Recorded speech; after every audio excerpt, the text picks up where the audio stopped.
अच्छा लगा। और आपका परिचय तो मुझे देने की जरूरत नहीं, आप पिछले कार्यक्रम में भी हमारे थे और आपको लोगों ने सुना था और बहुत पसंद किया था। फिर मैं एक बार बता देती हूँ, आप दक्षिण यूरोप के क्रोएशिया देश से हैं स्वामी जी, और यहाँ के संस्कारों को, यहाँ की संस्कृति को, हमारी सनातन परंपरा को एकदम आपने धार लिया है। तो आज आप क्या राम जी के लिए बोलेंगे स्वामी जी, हम सुनना चाहेंगे। सिद्धि नारायण भगवान की जय। जय राम। सबसे पहले मैं आपको धन्यवाद देना चाहता हूं कि आपने मुझे इस बड़े लोगों के साथ बुला दिया और ऐसे कार्यक्रमों में आपने मुझे एकदम वक्ता के रूप में भी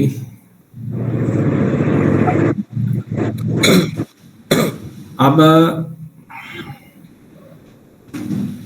राम के बारे में आप लोग बहुत सारी बात जानते हैं, इसलिए मैं ज्यादा राम के बारे में नहीं बोलूंगा।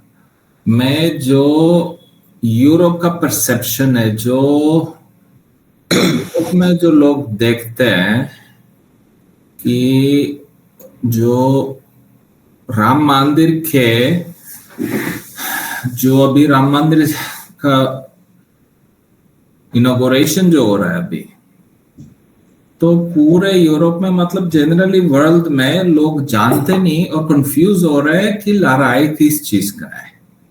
इन लोगों को मालूम ही नहीं है राम मंदिर क्या होता है, राम का रिप्रेजेंटेशन क्या है। तो इसलिए लोग एकदम देखते कि एक दो धर्म की, दो रिलीजन की परस्पर कोई विरोध होगा। तो ये तो सब क्योंकि सबसे ज्यादा परिचय भारत की हरे कृष्ण ने किया था, तो कृष्ण के बारे में यूरोप में बहुत सारा जानते हैं।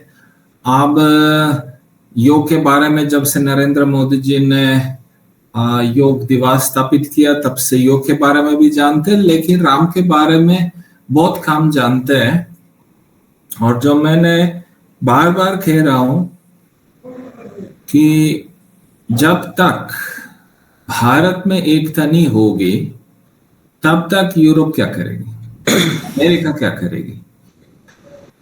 जो अभी राम मंदिर की लोकार्पण होगा, लोक मंदिर की प्राण प्रतिष्ठा होगी, ठीक है, अच्छी बात है, लेकिन लोग, काफी लोग यश के पीछे दौड़ करके कुछ भी बोल देते हैं राम मंदिर के बारे में, जो क्योंकि उनका केवल मतलब है, मतलब मैं क्या बोलूं कि लोग चापे, इसलिए कुछ उल्टी फुल्टी बात लोग कहते हैं कि सही या सही नहीं है, ये तो भगवान जाने, लेकिन केवल उनका नाम पेपर में पहुंचे। क्योंकि एक साल हो गया, कम से कम एक साल हो गया कि लोगों को मालूम था कि 22 जनवरी को उद्घाटन होगा। अभी उद्घाटन से पहले कहना कि उद्घाटन नहीं होना चाहिए, तो एक साल की क्या आप लोग क्या किए थे। लेकिन कोई बात नहीं, इसमें नहीं जा देंगे। राम का सबसे ज्यादा प्रॉब्लम क्या है कि राम को, कृष्ण को, और जो भी पुराणों में जो लिखा है उसको कैसे नष्ट करे। ओके, लोग कहते हैं कि भारत में इतिहास नहीं है, और पुराण जो है, पुराण है एक माइथोलॉजी, मतलब कहानियां है। लेकिन अगर आप लोग जैसे दयानंद सरस्वती जी ने भी कहा कि पुराणम प्रथमम गपम, अगर ये भी लोग यहाँ कहते तो बाकी लोग, हम लोग क्या करें। तो लेकिन पुराण में, महाभारत में, भागवत पुराण में, पद्म पुराण में, ये पूरे जो सूर्यवंशी बनाई गई है, तो ये एक इतिहास है। तो जो रामायण है, तो मतलब राम को कोई तो था, ऐसे नहीं है कि मिथोलॉजिकल आदमी है जो कभी था नहीं। उनके बारे में राम जी तो मर्यादा पुरुषोत्तम था, मतलब इतना अच्छा व्यक्ति था, इतना बिहेवियर अच्छा था कि लोगों ने उनको मर्यादा का नाम स्थापित किया। और जब राजा है, आप सब जानते कि राजाओं के पीछे सब लोग पड़े, जैसे आजकल कोई भी सीएम पीएम बने, नरेंद्र मोदी जी के पीछे सब लोग भागेंगे, जैसे पोस्ट से हटा देगा तब वो भी होगा। लेकिन जो भगवान की पोस्ट राम जी को प्राप्त हुई, तो मेरे हिसाब से वो हुई जब तुलसीदास जी ने रामचरितमानस लिखा। हो सकते उससे पहले भी, लेकिन क्योंकि तुलसीदास रामायण रामचरितमानस इतना प्रचलित हुआ कि राम जी की मर्यादा पुरुषोत्तम से उपाधि ऊपर मिल गई कि एकदम भगवान राम। तो ये जो सनातन धर्म में जो है कि एक भगवान है जिसमें अनेक रूप में, और भगवान राम में क्या खासियत है कि एक ही पत्नी, मतलब सीता भी पतिव्रता थी और राम भी पत्नीव्रता था। तो जब सीता को उन्होंने त्याग दिया तो दूसरी शादी नहीं किया, उन्होंने मूर्ति को स्थापित किया। तो ये जो एकदम मर्यादा थी। तो भारत में दो लाइन चल रही है, एक तो कृष्णा लाइन जो कृष्ण के पीछे जो जा रहे हैं, जो एकदम फ्रीडम मूवमेंट, और दूसरे मर्यादा पुरुषोत्तम जो एकदम एक्यूरेट अप टू डेट, आपको कानून की तरफ जाना है।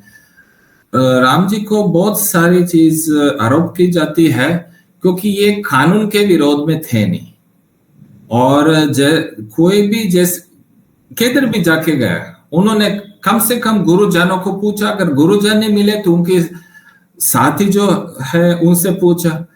अब देखो, राम जी की इतनी शक्ति थी तो उनको सागर से क्या प्रार्थना करना था, सागर से क्या पूछना था कि आप बताओ मैं कैसे क्रॉस करूं। एक तो शक्तिशाली आदमी तो सब कुछ कर सकता है, लेकिन उन्होंने पूछा विभीषण जी को क्या करे कि सागर आपका पूर्वज है, चलो उनसे प्रार्थना करें। तो इसको सुनकर के रावण हंसने लगा कि देखो कैसा आदमी है कि उनकी इतनी शक्ति नहीं है कि सागर से ही प्रार्थना करे। लेकिन ये कहानी बता रही है कि राम जी एकदम कानून के विरोध में नहीं थे। जब उन्होंने जवाब नहीं दिया तब उनकी खुद की शक्ति दिखा दिया। तो राम जी जो है, भगवान राम जो है, एक सनातन धर्म में एक स्तंभ है और कृष्ण एक दूसरा स्तंभ है। उसके अलावा बहुत सारी बात हो जाती है कि क्योंकि सनातन धर्म में जैसे रामचरितमानस में मैंने जब अनुवाद किया रामचरितमानस, मैंने बहुत लड़ाई किया उस तुलसीदास जी से, आपने ऐसे कैसे लिखा, क्यों लिखा, ऐसे संभव नहीं है, फलाना फलाना। लेकिन फिर भी बहुत सारी चीज हमको समझ में आ गई, और इसके लिए मैं बहुत धन्य हो गया हमारे गुरुजी को कि उन्होंने आज्ञा दिया कि हम इसका अनुवाद करें। और भारत की परंपरा में मुझे बहुत ज्ञान प्राप्त हुआ। अब इसको केवल एक उदाहरण आपको बताऊंगा कि हमारे जो यूरोप में मैंने जब क्रोशियन की अनुवाद किया, क्रोशियन भाषा में, और जब मैंने हमारे एक जब भाषा को देखने किसी को देते, जैसे अपने हिंदी की त्रुटि निकालते या कोई भी भाषा की त्रुटि निकालते, तो मैंने मेरी भाषा की त्रुटि कोई पीएचडी लेडी को दे दिया जो सबसे टॉप प्रोफेसर यूनिवर्सिटी में, हमारे देश में सबसे टॉप प्रोफेसर यूनिवर्सिटी में है, उनको दे दिया। उनको बिल्कुल समझ नहीं आया मैंने क्या लिखा, क्योंकि महाभारत, रामायण और ये जो परंपरा जो भारत की है पश्चिम से इतना अलग है कि लोगों को बिल्कुल पता नहीं चलता है ये क्या लिखा है, मैंने क्या लिखा। इतनी टर्मिनोलॉजी आती है क्योंकि यूरोप में ग्रीक टर्मिनोलॉजी, ग्रीक और रोमन टर्मिनोलॉजी आते हैं, और यहाँ तो महाभारत रामायण की टर्मिनोलॉजी आती है। तो उसके लिए मैंने जितना कोशिश किया कि उन लोगों को वह सरल बनाने के लिए, तो मैंने किया था। लेकिन मेरे हिसाब से अभी धीरे धीरे, अभी राम मंदिर स्थापने के बाद मेरे हिसाब से कि लोगों को पता चलेगा कि राम कौन था और राम की इम्पोर्टेंस भारत में क्या है और क्या होगा। तो मेरी दृष्टि से जो राम मंदिर की सबसे पहली बात जो राम मंदिर के मुझे मन में आता है, जब मैंने वो गांधीयन पीस कोर्स किया था, तो उनको उस कोर्स में था कि 1990 में 1980 में ये मामला समाप्त हो सकता था, लेकिन हुआ नहीं पॉलिटिकली कारण से। कम ये जो लड़ाई चल रहा था ये समाप्त हुआ, और मैं आशा करता हूँ कि ये लड़ाई जो है, धर्मों की लड़ाई फॉरएवर समाप्त हो जाए, मतलब भविष्य में होगा नहीं। वैसे तो लोग कह रहे हम ऐसे करेंगे ऐसे करेंगे, जो भी है, लेकिन धर्म की लड़ाई कभी अच्छी नहीं होती, जैसे कोई भी युद्ध अच्छा नहीं होता है। इसलिए मैं आशा करता हूँ कि ये राम मंदिर स्थापने के बाद ये राम मंदिर पॉलिटिकल मुद्दा नहीं बने दोबारा, और एकदम जो धर्म स्थान होता है तो धर्म स्थान ही रहे, क्योंकि मुस्लिमों के लिए पास में एक बढ़िया से बढ़िया मस्जिद बन रहा है, तो उसमें क्या प्रॉब्लम क्या होगा।